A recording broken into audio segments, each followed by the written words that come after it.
Welcome ladies and gentlemen, it's your buddy MetZense, and today I'll be giving you a guide on how to play AP Shaco top lane. But before we jump right ahead, I'm gonna give you some few seconds here to click on the screen with some annotations on which section you want to go to if there's anything specific. So, first up we got the Masteries. Since we're going ability power, we want to deal more damage, so we're gonna go with sorcery. Feast we don't really need since we're gonna start with corruption potion, but we'll get to that later. So we're gonna go for fresh blood.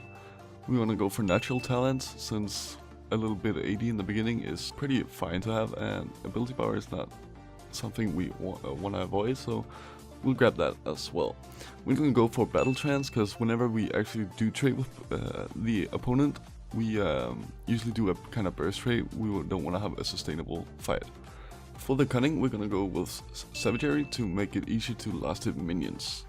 We're gonna go with Assassin, since we don't really do the jungle, and we're gonna again go for Corruption Potion, so Secret Stash is not really worth it. Since we are gonna utilize our ability power, Merciless is still good, but it's not really something we wanna go for, because a AP Shaco without mana is not much of a, it's not much useful. So we're gonna go with Meditation. I like to go with the Greenfellow's Gift since we're in the top lane, there's a lot of bushes, so we'll try and utilize those to get more damage in. We're gonna go for Precision to get more Magic Pen and Lethality, so we'll deal even more damage, and we'll go for Thunderlord's Decree to deal the increased burst, since I explained that at Battle Trance. We wanna have burst of trades, not sustainable fights. Alright, we come to the runes. The runes are all flat, so let's put that straight. So for the marks, the red ones, we're gonna go flat AD, the glyphs, the blue ones, we're gonna go flat AP, and for the quints, they are flat AP as well, and for the seals, the yellow ones, we're gonna go with flat armor. Alright, we made it to the item build. So for the item build, I want to say that 90% of the time it is more likely that I do the same build in every single game, and it works more or less just fine for me. So as said, I start Corruption Potion and a Warding Totem. That's like, you gotta. You wanna go for Sheen when you get 1050 gold, but I don't know, if you happen to have to back or you die or whatever, and you can't afford it, try to go for a Hextech Revolver if you're ahead, or like feel like you can give out some good bursts of trade or whatever. But if you feel like, nah, you gotta play more defensively and more passively, then I would go for Lost Chapter. Otherwise, what you wanna like strive for is to get your Sheen and get your Hextech Revolver. That is your power spike. You become really powerful at that moment, especially because you have Corruption Potion, which will help you deal increased damage, and you'll be running with Ignite, and most top laners either do Flash Teleport or Flash Ignite. If they choose to have Ignite, you can win on the XP since they have to back or whatever, and can't TP back, but you will have both Teleport and Ignite, so you can always just come back. And you have a really lethal trading, so they have to respect that. For boots, I usually get Morella Namikon, and I do get a Proto Belt. So for boots, I usually go Sorceress, since I'll have 40% CDR with Morella Namikon, Proto Belt, and oh my bad, and Lich Bane. But if you feel like you just need some cooldown reduction, you need your Summoner's Belt more, go for Lucidity. But more or less, the first item you want to complete after you gotten Hextech Revolver and Sheen, perhaps Lost Chapter, is always good to have. It's not a necessity, at least not for me. But a necessity is Proto Belt. Proto Belt is your wave clear. AP Shaco struggle with wave clearing, so that's really helpful, and it also adds to your burst. At the moment right now that Season 7 has started, I've seen a lot of AP Shakos do Hextech Gunblade, but they play him jungle, so that's a different story. Which I don't want to disagree that it's a bad idea, but I still feel like Hextech Proto Belt is better. Ludens you get for more burst. If they build a lot of MR, you go for Void Staff. If, I don't know, let's say they have a set focusing you, or I don't know, you feel like you need to wait your cooldowns more, even though you have 40% CDR, go for Hourglass. If you if you're stomping, because AP Shaco deals a lot of damage already, but if you're like completely stomping, go for the Rabadon's Death Cap.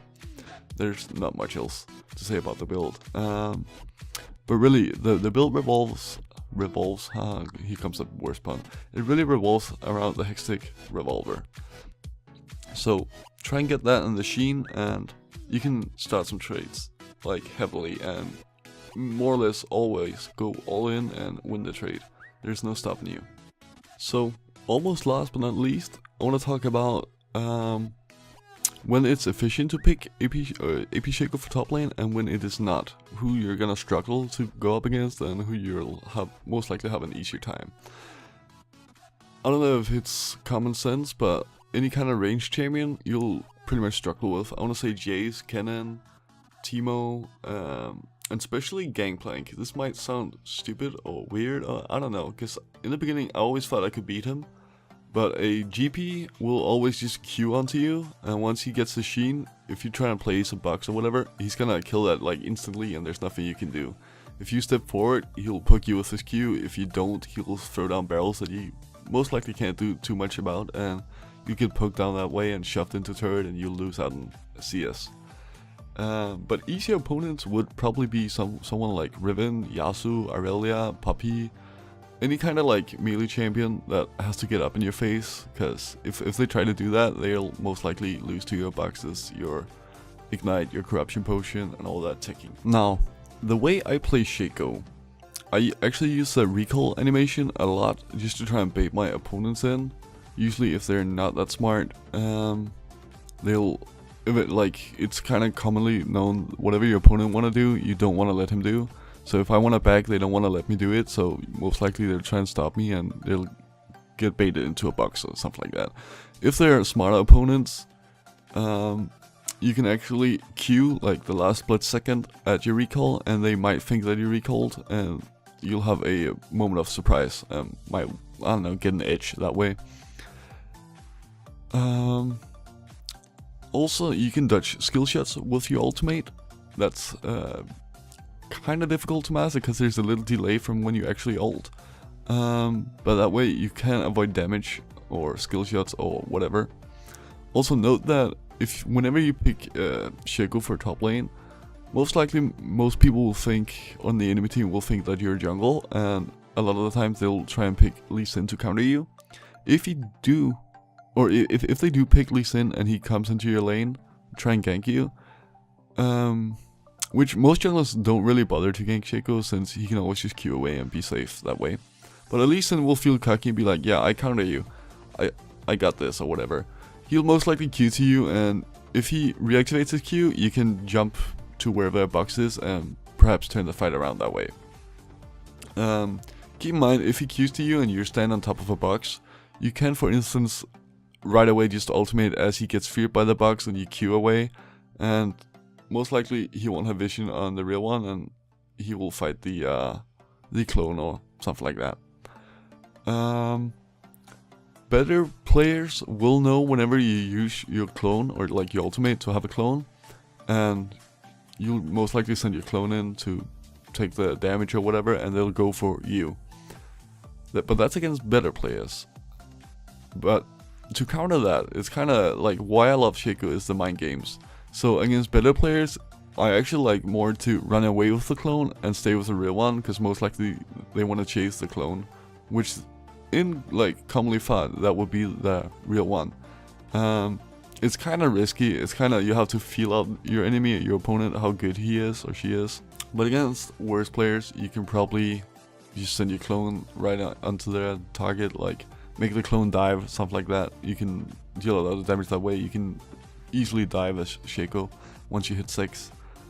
Also, on that note, keep in mind that control wards will reveal your boxes, and not only will they reveal them, they'll disable them so they won't do any good for you, which is really freaking annoying compared to the pink ward that you used to only show the box. But on that note, keep in mind that you will not be revealed whenever you should deceive your Q onto a control ward or whatever. They will see your box if you place it, and it won't be, it'll be disarmed or whatever. but they won't see you, so keep that in mind. I don't know why, but a lot of Shacos think they'll be seen if there's a control ward. That's not the case. So, I think I rambled enough for this video, so I hope you learned something. I hope I could help you out just a little bit of how to do it. If you have any questions, feel free to comment them. Like if you found this helpful, especially with the algorithm of YouTube at the moment. And yeah, if you want to see more of me, feel free to subscribe, ring that stupid bell button or whatever. And yeah, I hope you enjoy.